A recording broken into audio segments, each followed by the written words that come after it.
मई 2026। ज़रा इस तारीख को ज़हन में रखिएगा क्योंकि आज हम जिन रिपोर्ट्स का जायज़ा ले रहे हैं वो बताती हैं कि इस एक दिन में दुनिया के नक्शे पर बेवक्त कई जुग्राफियाई और सियासी ज़लज़ले महसूस किए गए।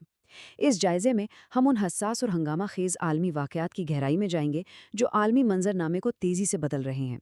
और सच पूछें तो ये महज अलग अलग खबरें नहीं हैं, बल्कि यूं लगता है जैसे दुनिया के मुख्तलिफ कोनों में बेवक्त एक नया और इंतहाई पेचीदा खेल शुरू हो चुका है। तो चलिए सीधा हकायक की तरफ चलते हैं। आज के इस जायजे का खाका कुछ यूं है। पहले हम बात करेंगे मशरक़ वुस्ता के फैलते हुए तनाज़े की, फिर इजराइल के अंदरूनी दबाव पर नज़र डालेंगे, उसके बाद अमरीका और ईरान के उलझे हुए मामलात, फिर चीन में टॉप लेवल जर्नेलों की बरतरफी और आखिर में जापान की बिल्कुल नई और हैरानकुन अस्करी पॉलिसी। तो शुरुआत करते हैं मशरक़ वुस्ता से, जहां तनाज़ा अब एक बिल्कुल नए और ख़तरनाक मरहले में दाखिल हो चुका है और बैक वक्त कई महाजों पर कार्रवाइयां जारी हैं। अब ज़रा इन रिपोर्ट्स पर गौर करें। इसराइल इस वक्त बैक वक्त 5 मुख्तलिफ महाजों पर फौजी कार्रवाइयों में उलझा हुआ है। जी हाँ, 5 महाज: लेबनान, गज़ा, ईरान, शाम और वेस्ट बैंक।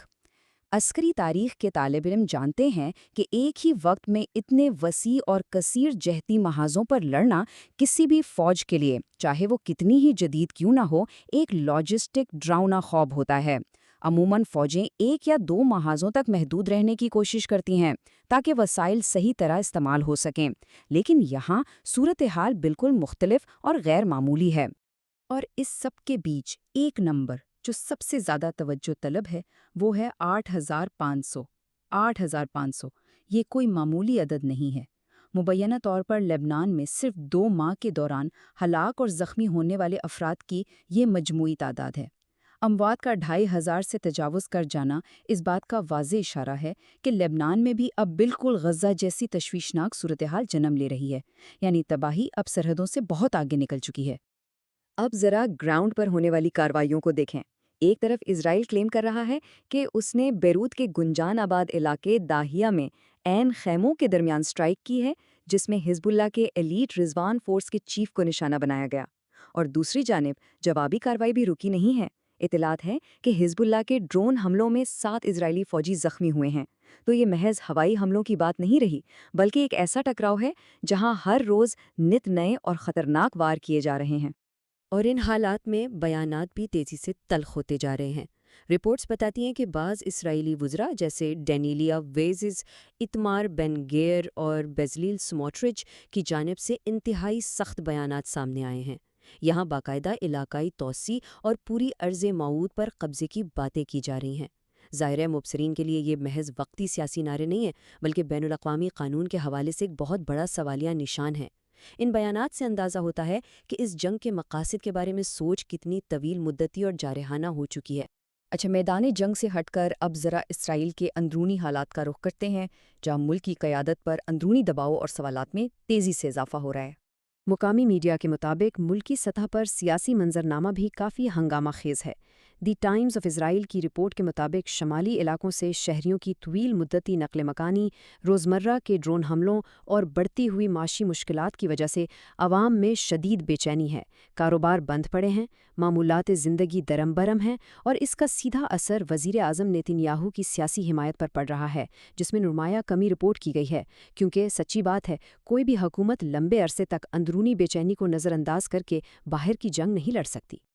और इसी दौरान एक और हैरान कुन डेवलपमेंट सामने आती है। इसराइली मीडिया में कुछ गैर मुसद्दिका मगर इंतहाई हसास दावे गर्दिश कर रहे हैं। कहा जा रहा है कि मिसाइलों का सुराग लगाने वाले जदीद तरीन इसराइली रडार और सेंसर सिस्टम को मुबैना तौर पर हैक या हाईजैक कर लिया गया है। अब चाहे ये खबरें सच हों या महज अफवाह, जंग के दौरान हसास डिफेंस सिस्टम के मफलूज होने की बातें शदीद नफसियाती दबाव पैदा करती हैं। इससे ये भी साबित होता है कि ये जंग अब सिर्फ गोला बारूद तक महदूद नहीं, बल्कि टेक्नोलॉजी और इंफॉर्मेशन वॉरफेयर का रूप धार चुकी है।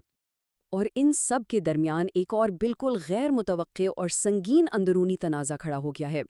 इत्तलात हैं कि 73 साला वज़ीर आज़म को अदालत में तलब कर लिया गया है। इल्ज़ाम क्या है?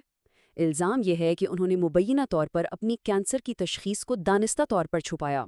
अब ज़रा सोचिए, ملک کی تاریخ کی سب سے بڑی جنگ چل رہی ہے اور عین اسی وقت ملکی قیادت کو اپنی فٹنس ثابت کرنے کے لیے جم میں ورزش کی ویڈیوز جاری کرنی پڑ رہی ہیں۔ یہ صورتحال لیڈرشپ کی شفافیت پر واقعی بہت بڑے سوالات کھڑے کر دیتی ہے۔ چلیں اب ذرا بین الاقوامی سطح پر چلتے ہیں۔ ہمارا اگلا موضوع ہے امریکہ اور ایران کے درمیان معاملات، جہاں سے انتہائی الجھے ہوئے اشارے مل رہے ہیں۔ کیا واقعی کوئی ڈیل ہو رہی ہے یا یہ محض ایک دھوکہ ہے؟ اگر ہم میڈیا رپورٹس پر غور کریں تو معلومات کا ایک ایسا حیران کن تضاد نظر آتا ہے جو کسی کو بھی الجھا دے۔ ایک طرف امریکی میڈیا جیسے ایکسیوس کا بیانیہ ہے کہ بس ایک تاریخی سفارتی ڈیل ہونے ہی والی ہے جس میں ایران کی یورینیم افزودگی پر 20 سال کی پابندی لگ جائے گی، لیکن دوسری جانب ایرانی میڈیا کا بیانیہ اس کے بالکل الٹ ہے۔ وہ ان مذاکرات کو سرے سے جھوٹ قرار دے رہے ہیں۔ ان کے مطابق امریکہ یہ سب صرف عالمی منڈی اور تیل کی قیمتوں کو مستحکم دکھانے کے لیے کر رہا ہے، جبکہ درپردہ ایک ناگزیر جنگ کی تیاریاں عروج پر ہیں۔ اور جنگ کی ان تیاریوں کا اندازہ آپ صرف اس ایک فگر سے لگا لیں، 1 ملین پلس، یعنی 10 لاکھ سے زیادہ۔ رپورٹس کے مطابق ایران نے اپنی صفوں میں 10 لاکھ سے زائد فوجیوں کو متحرک کر دیا ہے۔ ذرا تصور کریں، اتنی بڑی تعداد میں فوج کو ہائی الرٹ پر رکھنا اور اگلی ممکنہ کشیدگی کے پیش نظر میزائلوں کی پوزیشن سیٹ کرنا۔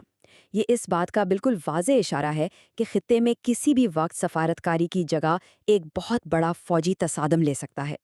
مشرقی وسطی کے اس سلگتے ہوئے ماحول سے نکل کر اب ذرا مشرقی ایشیا کی جانب چلتے ہیں، جہاں چین کے اندر ٹاپ لیول جرنیلوں کی برطرفی اور طاقت کے ارتکاز کا ایک انتہائی اہم عمل جاری ہے۔ یہ ٹائم لائن واقعی بہت دلچسپ ہے۔ یہ چین کے اعلیٰ ترین فوجی قیادت کے تیزی سے ابھرنے اور پھر اچانک غائب ہو جانے کی کہانی سناتی ہے۔ ذرا غور کریں، 2013 سے صدر شی جن پنگ برسر اقتدار ہیں، جو ماؤ زے تنگ کے بعد سب سے طویل عرصہ حکومت کرنے والے لیڈر بن چکے ہیں۔ پھر 2018 سے 2023 کے درمیان 15 لاکھ جوانوں کی کمان کرنے والے وزیر دفاع وے فنگوے سامنے آتے ہیں۔ اس کے بعد لی شانگ فو آتے ہیں، جو صرف 7 ماہ سودے پر رہتے ہیں، اور اب مئی 2026 کی رپورٹس بتاتی ہیں کہ ان دونوں سابق وزرائے دفاع کو ملٹری کورٹ سے انتہائی سنگین سزائیں سنائی گئی ہیں۔ دنیا کی سب سے بڑی افواج میں سے ایک کے ٹاپ لیڈرز کا یوں انجام کو پہنچنا ظاہر کرتا ہے کہ موجودہ قیادت کا فوج پر کتنا سخت اور غیر معمولی کنٹرول ہے۔ بدعنوانی اور مبینہ بغاوت کے الزامات کا سامنا کرنے والے ان طاقتور وزراء کے کیس کو سمجھنے کے لیے چینی نظام انصاف کی ایک بہت ہی منفرد قانونی شق کو سمجھنا ضروری ہے۔ اسے 2 سالہ مہلت کے ساتھ سزائے موت کہا جاتا ہے۔ یہ بڑا ہی انوکھا قانون ہے۔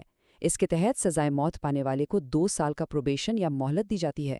اگر اس عرصے میں وہ کوئی نیا جرم نہ کرے اور وفاداری دکھائے تو موت کی سزا کو عمر قید میں بدل دیا جاتا ہے۔ سچ میں یہ طاقت اور وفاداری کے کھیل میں بقا کا ایک عجیب و غریب اصول ہے۔ اور اب ہم آتے ہیں اپنے جائزے کے آخری حصے کی طرف، جو ہے جاپان کی نئی عسکری پالیسی اور دہائیوں پرانی امن پسندی کا باقاعدہ خاتمہ۔ یہ شاید جدید دور کی سب سے بڑی اور حیران کن پالیسی شفٹ ہے۔ 1945 کے بعد سے، یعنی گزشتہ لگ بھگ 80 برسوں سے، جاپان نے ایک انتہائی سخت قسم کی امن پسندی کا راستہ اپنایا ہوا تھا۔ ان کا اصول تھا کہ وہ نہ تو جارحانہ عسکری قوت بنائیں گے اور نہ ہی غیر ملکی جنگوں کا حصہ بنیں گے۔ لیکن اب 2026 کے منظرنامے میں سب کچھ بدل چکا ہے۔ چین اور شمالی کوریا کے ساتھ کشیدگی کی وجہ سے وہی جاپان اب فلپینز میں اپنی فوج بھیج رہا ہے، تائیوان کے قریب سرگرمیاں کر رہا ہے اور امریکی ہتھیاروں کا خریدار بن کر اپنی فورسز کو تیزی سے بڑھا رہا ہے۔ یہ محض ایک تبدیلی نہیں ہے، بلکہ ایک طویل پرامن دور کا مکمل خاتمہ ہے۔ تو جب ہم ان تمام بظاہر الگ الگ واقعات کو ایک ساتھ جوڑ کر دیکھتے ہیں تو ایک بہت ہی سنجیدہ تصویر ابھرتی ہے۔ مشرق کے وسطی میں بے وقت 5 محاذوں پر جنگ، ایران کی لاکھوں کی متحرک فوج، چین میں طاقت کی سختی سے جکڑتی ہوئی گرفت، اور جاپان کا دہائیوں پرانی امن پسندی کو ترک کر کے تیزی سے عسکری طاقت بڑھانا۔ یہ سب ہمیں ایک بڑے سوال پر لا کھڑا کرتا ہے۔ ایک ہی وقت میں اتنے وسیع پیمانے پر اور دنیا کے اتنے مختلف حصوں میں ہونے والی یہ فوجی تیاریاں آخر کس بڑے طوفان کا پیش خیمہ ہیں؟ اور عالمی استحکام کے مستقبل کے لیے اس سب کا اصل مطلب کیا ہے؟ یہ وہ سوال ہے جس پر ہم سب کو سنجیدگی سے غور کرنے